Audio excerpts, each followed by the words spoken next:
Hello, hello, hello, and welcome to my YouTube channel. My name is Jameelah, and I'm a master manifester the practical way. And so are you. The name of this channel is Manifesting Magic the Practical Way because I think there are a lot of practical aspects to creating a life you choose. I would love to think that you can just go get a magic potion and then, sprinkle it on your forehead and then wait for all the things and desires and dreams to come true. But it really doesn't work like that. You got to position yourself for the opportunities. And when those opportunities show up, that's when you'll see the magic unfolding in your life, right? And it's not something that happens for everyone. We have to keep that in mind. A lot of people are going for a lot of things, a lot of same things that you want to achieve in your life. But understanding all of the aspects of what needs to be in place, the practical aspects, your spiritual side, in your mind, that's when the perfect scenario and not those almost manifestations show up. You ever had something you really wanted and it's like an almost manifestation? You're just like, dear Lord, I wanted a new car or whatever, right? And so you had this really specific car in mind and you kind of was thinking about it and you wanted it and, but there's some financial aspects to it that you weren't quite at the level of. And so you got a new car, but something was wrong with the engine, the transmission. You're like, dang, this is almost what I wanted, but it's a little bit off. I wanted a nicer version of that. So that happens all the time. What I'm discussing today is don't let people dump their fears on you and on your dreams and on your plans. So when I start talking about practicality and I start talking about what's possible and what's not possible, I never say what's not possible. That's not something I do. But when I talk about what's possible, sometimes if you bring information to environments where it's not fertile ground, you'll get pushback that says, well, what about this? Well, what about that? Well, what about this? And you're just like, I didn't even think about everything that could go wrong. I was only thinking about, what effort I put into it and then what's the possible outcome. And you're like, in the past, that's what I've done. I've never sat there and harped on the negativity related to it. But I mean, that's not how a lot of people think. So sometimes when we're sharing information or we have something going on, there's two reasons, right? One of them is because sometimes people don't see that thing available in their lives, right? They don't see where it's possible. So when you're talking about that, it's possible and it's so great, they're just not tapped into the possibility of it. And so you're just giving it to someone who's like, I don't really believe in that sort of thing. Say it's okay. Say you tell someone you found true love. You really found an amazing person and you're enjoying their company and all that kind of stuff and you're getting to know them. And you're just like, wow, everything is exactly where it should be. We're not perfect, but I mean, we're really doing this thing together and we're really enjoying each other and we're really in love with each other. That's how you think about it. And you go tell it to the wrong person and they start putting a lot of thoughts in your head sometimes like, well, you got to make sure this doesn't happen. Well, you got to make sure, are you getting engaged? I mean, when is the wedding date? All that, that kind of stuff. And you're just like, dude, I've been knowing the person for a year and a half. I'm just not in that space yet. And if you don't pay attention, people can start feeding you a lot of fear related to your relationship or your position, your job, your finances that you didn't even ask for. And then you're sitting there thinking, well, maybe I don't have the great thing. Maybe I should be thinking about marriage. Maybe I'm not in love like I thought. Maybe this is, you see what I mean? See what I mean? Don't let other people dump their fears and insecurities on you because they really don't exist in your world. A lot of times when we have these really big plans or ideas or something that we want to accomplish, it's beyond the scope of the people that are in our immediate vicinity.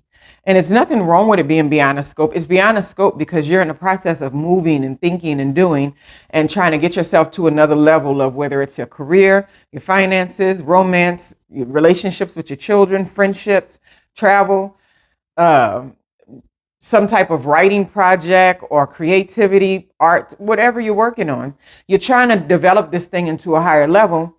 So sometimes like where you're at, the people that are in that current vicinity, they're not very receptive to it. And there's nothing wrong with it. It's just that they have no experience with it. So because they have no experience with it, sometimes you might get people that's just like, oh, wow, I think you can do anything. I think it's amazing. I think it's going to work. I think exactly what you're doing is fine. Just stay on the track. pray about it, be excited, be anticipatory, and it's all going to keep working out. And then, because see, that's the kind of person you can take to the next level with you. But then there are those people that are at your level at that particular time that you share these things with. And the fact of the matter is that if you are successful, or if you create this thing that they're discussing, then you're no longer going to be a specific friend for them. You're no longer going to be the connection that they can relate to on a certain level. And this especially happens when people have trauma bonded relationships and friendships and all that. Because say you were, okay, so for a long time, I go on retreats and stuff a lot with a lot of women's groups and stuff, but I stay away from ones that are called single women's groups, right? And I was never really a person that's just like, I have to be in a relationship. I have to find somebody, and I'm looking hard. And I had this constitution about everything they had to be. I've never been that person. I was more interested in raising my daughters and making my life whatever I wanted my life to be. And when you get involved in these groups sometimes, so like some of the women retreats that I was on, they were like half of the women were married, half of them were engaged, like some were engaged, and then a lot other ones were, a couple were widows, and the other few were single.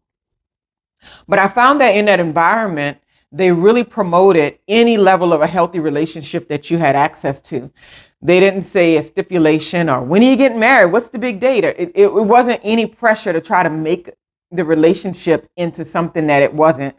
And there wasn't any fear about where I stood in the relationship. And they were like, that sounds great. Take it one day at a time. It's lovely. You have, this connection. Then there were other groups that I was a part of that said single women.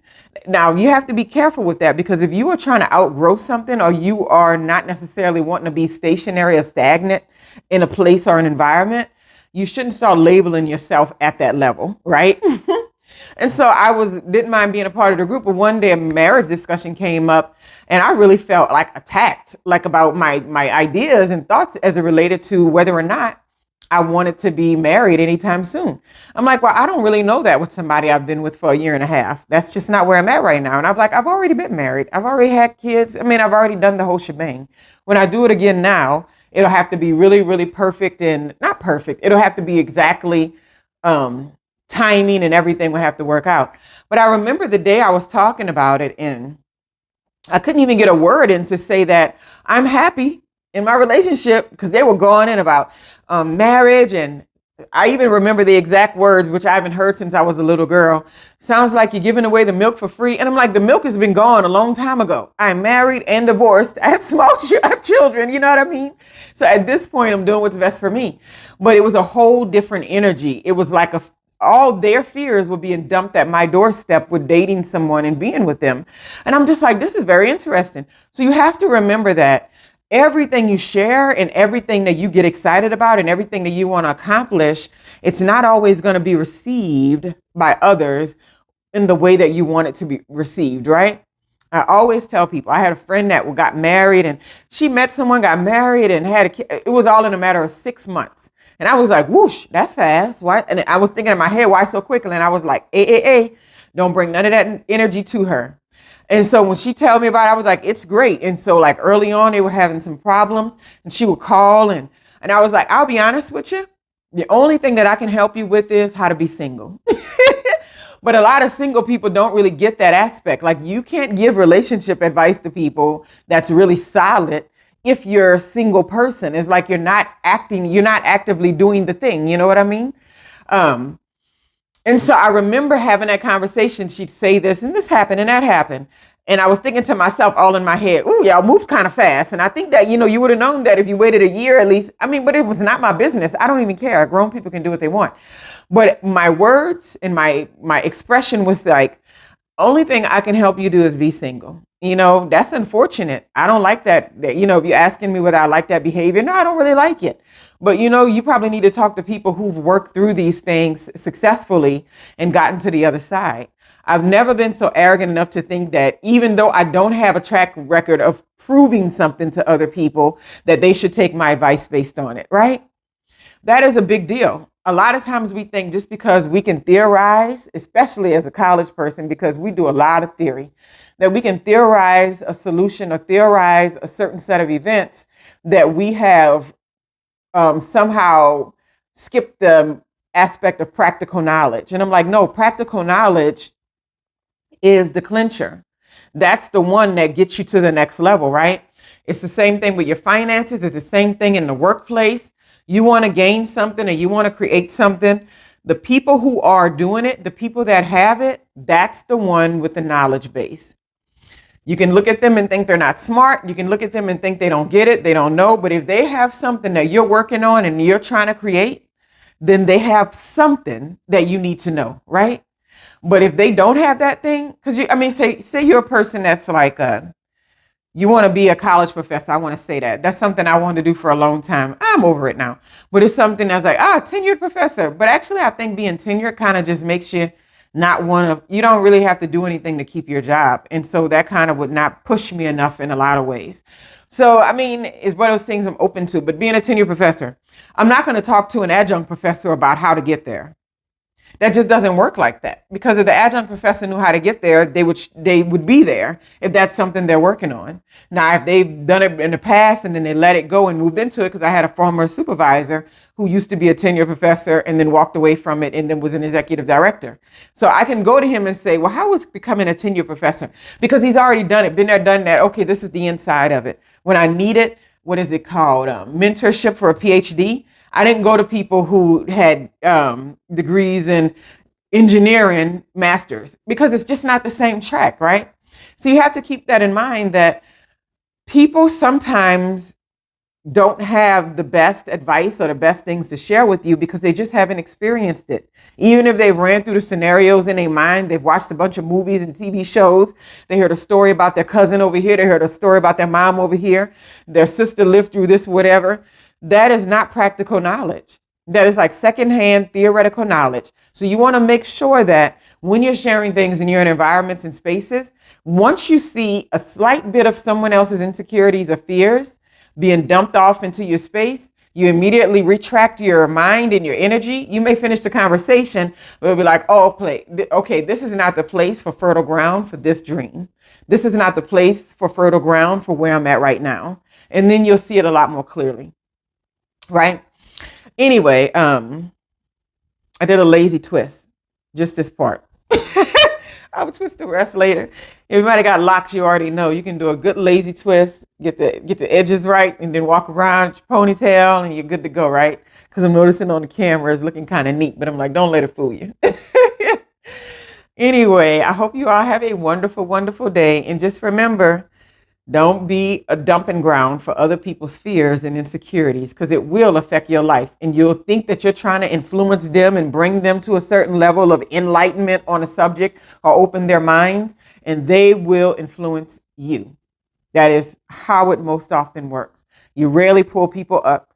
Normally, they drag you back down to the lower level of thinking. It's unfortunate, but it's very, very common and true. Normally, you pull people up by them watching you and your actions when you're not even trying to pull people up, right? So just keep that in mind. Anyway, I hope y'all have a wonderful, wonderful Monday. And until next time, toodles.